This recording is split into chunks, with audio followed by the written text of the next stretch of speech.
Good morning from Cannes. I am Rahel Costa, and I will read you my editorial now. Rachel's editorial, the Livret A at 1.8%, the €4 joy. Fantastic, the government's press release. Today, they want us to believe that a change of 0.3 of a percentage point is the answer for the 58 million French people. Light the torch because the good 1.8% is shrouded by a cloud of inflation that, judging by the European Central Bank's calculation, seems more aggressive than a cat under anesthesia. But should such tiny increases really make us leap with joy? Or is it just another attempt by the media to turn an economic drama into a "there's a little more hope" news story? Meanwhile, the calculation formula, the one the Bank of France crafted with the precision of a Swiss watchmaker, is treated as a convention to be circumvented when exceptional circumstances knock at the door. On what occasion does the honorable state decide to tweak an algorithm? When the war in the Middle East pushes inflation up to 2.2% in April. When the ECB might decide to raise the ESTR, but is as indecisive as a cat faced with 2 bowls of milk. A confusing mix of unknowns that makes more likely vaguer than an astrologer's forecast with the 6th sense turned off. But the greatest lie is the forced smile with which the headlines celebrate a good sign, a rate that rises from 1.5% to 1.8%, and that, in reality, still delivers a negative real return, is the financial equivalent of promising a caffeine-free cappuccino. It sounds nice, but the taste remains bitter. It is easier for journalists to turn a decline in purchasing power into a good news story than to admit that citizens remain crushed by an inflation that erodes their savings in a vortex of loss. Finally, where is the transparency? The news does not say whether the government really intends to round up to 2%, or whether this is just a fruit of the desire to appear more generous than necessary. Perhaps the authorities prefer to keep the public waiting, so they do not have to face the bitter reality that even 2% would not be enough to offset inflation. A conclusion that, if it were written in a poem, would sound like this. 2%. Small increase. Big illusion. A paper applause. True disappointment. Koan of the day. Monk. Master, if the livret A increases, but the real return stays negative, what does the saver gain? Master. The saver gains the consolation of a higher rate, but the real gain is the peace of mind from believing they have done something, while their money continues to lose value like snow in the sun. Monk. Then why don't the government or the bank adjust the calculation so the money actually grows? Master. Because true balance lies in the ability to accept the impossibility of stopping flowing water, and in the wisdom of spending the time that money can no longer buy. Now back to the news. French national football team. Camavinga has the right to blame me, I understand. Didier Deschamps justifies his choices for the 26-man squad for the World Cup. After announcing the roster of 26 players selected for the World Cup, the coach defended his decisions at a press conference on Thursday. On the absences of Lucas Chevalier and Eduardo Camavinga, the 2 most frequently mentioned missing names are Lucas Chevalier and Eduardo Camavinga. Regarding the goalkeeper, Deschamps reiterated that the sporting criterion is paramount. Chevalier, 24, joined PSG from Lille in the summer and endured a difficult season, gradually losing his starter spot to Matvei Safonov and then suffering an injury that further limited his chances. If he had had more minutes, the story would be different. I spoke to him in March during the camp, reaching out because he had not played for weeks. Unfortunately, his situation did not improve and the injury prevented him from accumulating more game time, the coach explained. For Eduardo Camavinga, Deschamps justified the exclusion by citing, quote, his season, despite a few injuries, and the very, very high competition in the French midfield, where 5 players have the capacity to start. The manager acknowledged the player's disappointment, noting he has 29 caps, and said, I do not doubt his potential. Today he has the right to blame me, I understand. On the unexpected inclusion of Robin Reiser, Chevalier's absence opened a spot for a newcomer with no previous national team call-ups.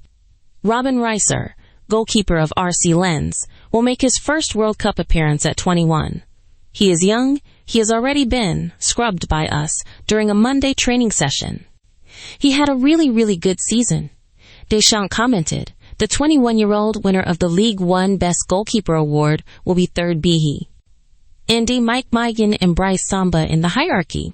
He is not expected to play but will travel with the squad. Unlike Alphonse Areola, West Ham, Jean Boutez, Cum, or, surprisingly, Hugo Lloris, now at Los Angeles. Hugo has never considered himself a candidate for the third spot because he has never held it, and today he is occupied with management. Alphonse has experience, but his playing time is limited in a team where he is not a starter, Deschamps added. On the confirmation of Maxence Lacroix, the defensive issue has been settled. The squad includes 9 defenders, and Maxence Lacroix was selected. The Crystal Palace defender has shown good form and integrated quickly in his first 142 minutes of national team friendlies against Brazil and Colombia in March, covering for William Saliba. He performed very well in March, can play on both the left and right, having 3 options for each position adds extra security. On the choice of Jean-Philippe Mateta instead of Randall Kolo Muani. With an offensive setup, similar to 2022 with Griezmann and 3 forwards, Deschamps opted for 9 forwards. 8 were already secured, and the final spot went to Jean-Philippe Mateta for 2 reasons. First, the Crystal Palace striker was decisive in the first 3 qualifying matches, scoring 2 goals. He has been very effective with us, and he is the same with his club, the coach noted. Second, his physical profile. At 1.92 meters tall and powerful, Mateta adds vertical dimension to the French attack, where Hugo Ekitike, 1.89 meters, already provides some aerial presence. He has the profile of a target striker, excellent in the air, and his height lets him move differently. This gives us varied options, Deschamps said, preferring him to the quicker Randall Kolo Muani. Context. Press conference held on the 14th of May 2026, where Didier Deschamps explained the rationale behind the 26 players selected for the 2026 World Cup. Fact check by GPT Access, 20B.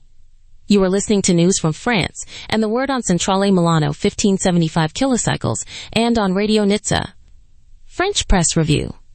Welcome to the French Press Review. I am Rachel Costa from Paris. French 24. BFM Business. The Livret A rate could rise to 1.8%. France Business. With inflation returning, French financial authorities are studying the possibility of raising the Livret A interest rate from 1.5% to 1.8% by August. The decision is motivated by rising consumer prices, which have pushed inflation above 2% nationally. However, economists warn that the real return will remain negative because inflation still exceeds the savings rate. The proposal was discussed at the Budget Policy Council, where some members called for a more moderate revision. If approved, the measure could affect savers' purchasing power. Market observers see the increase as an attempt to maintain confidence in the banking system.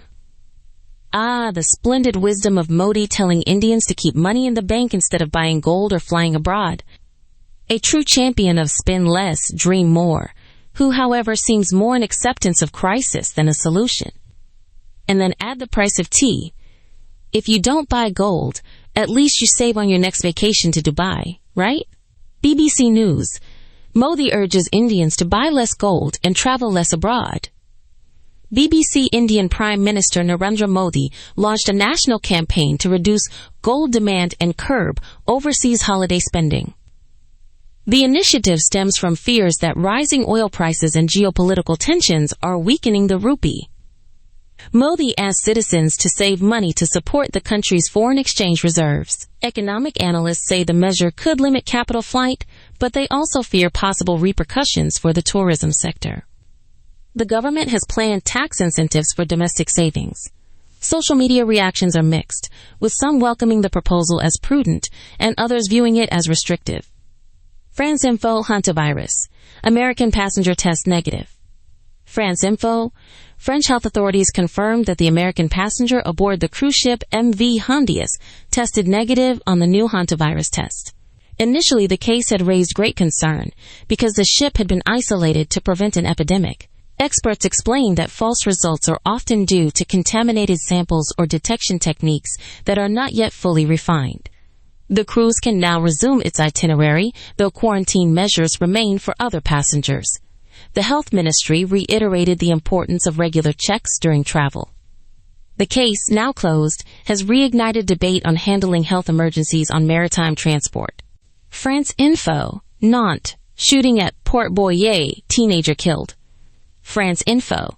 In the early hours of Friday, a shooting in the Port Boyer area of Nantes killed a 15-year-old teenager and seriously injured 2 peers. Police intervened quickly, securing the suspects and launching an investigation. The prosecutor said the motive remains under investigation, but the dynamics appear linked to local drug trafficking. Authorities have activated psychological assistance protocols for victims and families. The incident has revived discussion on safety in urban neighborhoods. Citizens expressed concern and called for more resources to prevent youth crime. BFM Business Cerebras goes public with a valuation of over $80 billion. BFM Business. California startup Cerebras, which specializes in large-scale artificial intelligence chips, announced its initial public offering, surpassing a valuation of $80 billion. The company has signed major partnerships with OpenAI and Amazon, promising unprecedented computing performance. Industry analysts see Cerebras as a potential rival to NVIDIA, especially in high-intensity data center workloads. The listing was welcomed by investors, with the stock jumping 12% on the first day. Experts caution, however, that the high cost of the chips could limit widespread adoption.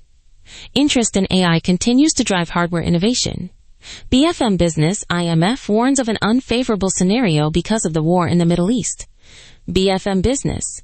The International Monetary Fund released a report projecting global growth of 3.1% for 2026, but warned of the risk of an unfavorable scenario due to the extension of the conflict in the Middle East. Rising energy prices and supply chain disruptions could slow the economic recovery. The IMF suggests intensifying diplomatic efforts to reopen the Strait of Hormuz. It also recommends supporting the most vulnerable countries with financial assistance programs. The publication sparked mixed reactions among governments, some of which disputed the forecasts. Experts say the situation remains highly uncertain. BFM Business CAC 40 approaches 8,100 points thanks to a Wall Street rally. BFM Business. After a week of positive results on the U.S. markets, France's main index, the CAC 40, closed at 8,080, marking a 0.93% increase from the previous day. Analysts attribute the rise to a stronger dollar and the rebound of the technology and consumer goods sectors. The Paris exchange also benefited from news of reduced trade tensions between the United States and China. However, some observers warn of possible corrections due to elevated trading volumes. The upward trend was confirmed by higher turnover. Investors remain cautious but optimistic for the rest of the year. BBC News. Hundreds of illegal motorbikes destroyed in New York. BBC New York Police launched a large-scale operation to remove more than 100 illegal motorbikes and scooters, part of a campaign against gun-related crime. The scooters had been used in a shooting that killed a newborn in Brooklyn last month. During the action, authorities also seized numerous prohibited firearms. The mayor called the operation a decisive blow in the fight against urban violence. Residents applauded the intervention, hoping for a reduction in related crimes. Police announced further checks in the coming months to ensure street safety. BBC News. Deep-fake anti-immigration videos traced to Sri Lanka and Vietnam. A BBC investigation found that a series of fake videos aimed at stoking fear about immigration in the United Kingdom were produced by groups based in Sri Lanka and Vietnam. The videos, labeled anti-Sharia, depict alleged speeches by British politicians against immigrants, but forensic analysis revealed the use of artificial intelligence to alter faces and voices. Social platforms removed most of the material, though some fragments remain online. Cybersecurity experts warn that such campaigns can fuel polarization and hatred. British authorities are considering possible sanctions against the perpetrators. The discovery raises questions about regulation of AI-generated content. BBC News. New giant dinosaur species discovered in Thailand. BBC. A team of paleontologists announced the discovery of a new giant dinosaur unearthed in a remote region of Thailand. The fossil, dating to roughly 100 million years ago, belongs to a large carnivorous theropod with an especially long tail. Scientists have named the new species Siam raptor in honor of its country of origin. The finds include parts of the skull and limb bones, allowing reconstruction of the animal's posture. The discovery provides fresh insight into dinosaur diversity in Southeast Asia. Researchers plan further excavations to better understand the ancient ecosystem. The news has excited the public, with many articles spreading on social media. Weather forecast for Paris and Milan on Friday the 15th of May 2026. Paris, cool day with scattered showers. The updated forecast from expert Regis Crepé at 3:30 with good reliability shows a warm morning at 7 degrees Celsius, light northwest wind at 10 kilometers per hour, and a mostly clear sky with no rain. In the afternoon, the temperature rises to 13 degrees Celsius. The wind strengthens with gusts up to 40 kilometers per hour from the northwest, and the sky becomes very cloudy with a 70% chance of rain. In the evening, around 20 degrees Celsius, the sky remains very cloudy, but with brief, clear periods, and the rain risk drops to 35%, while the wind stays at 40 kilometers per hour. During the night, temperatures fall back to 7 degrees Celsius. The sky stays very cloudy but more variable. The wind eases to 10 kilometers per hour, and no precipitation is expected. In summary, the day ranges from a low of 6 degrees Celsius to a high of 13 degrees Celsius, with winds from 10 kilometers per hour at noon to 40 kilometers per hour in the afternoon, and occasional showers mainly in late afternoon. Milan. Unstable weather with light rain. According to the bulletin updated by expert Daniele Berlusconi of 3B Meteo at 7:18 with 95% reliability, the morning shows a cloudy sky, temperature around 9 degrees Celsius, virtually no wind and light drizzle with a 75% chance of rain. In the afternoon, the temperature rises to 14 degrees Celsius. The sky remains overcast or very cloudy. The wind picks up moderately from the east-northeast at about 10 kilometers per hour, and rain probabilities stay high, with possible showers especially in the late afternoon. In the evening, near 20 degrees Celsius, the clouds thin, the temperature reaches 16 degrees Celsius. The wind is light from the east, and precipitation drops to almost zero.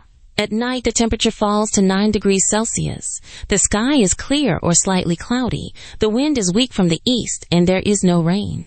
In summary, temperatures swing between a low of 9 degrees Celsius and a high of 17 degrees Celsius, with winds varying from calm to moderate and light rain mainly in the morning and afternoon. Rachel's weather editorial, The Vicious Circle of Climate Change.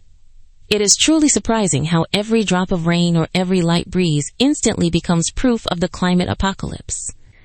A light drizzle in Paris and portal headlines scream, global warming in action. Yet the Milan thermometer shows only a few degrees, deviation from the decade average, and still social media erupts as if we have discovered the final frontier of an ice age. We should not ask why people blame climate change for every weather shift. The real question is why people love to turn a light rain into an epic drama. Perhaps it is easier to discuss a cloud than to confront the real causes of our reckless consumption. In the end, blaming the weather is simpler than changing our habits. Koan of the day. The monk asked Zhaozhou, Master, if it rains in Paris today but is dry in Milan, what is the true state of the sky? Zhaozhou replied, The sky is what has no umbrella. And that is today's weather. Closing. Online, on X and Mastodon, on all smart speakers, and on the medium wave band. This is France Today with Centrale Milano, 1575 kilocycles.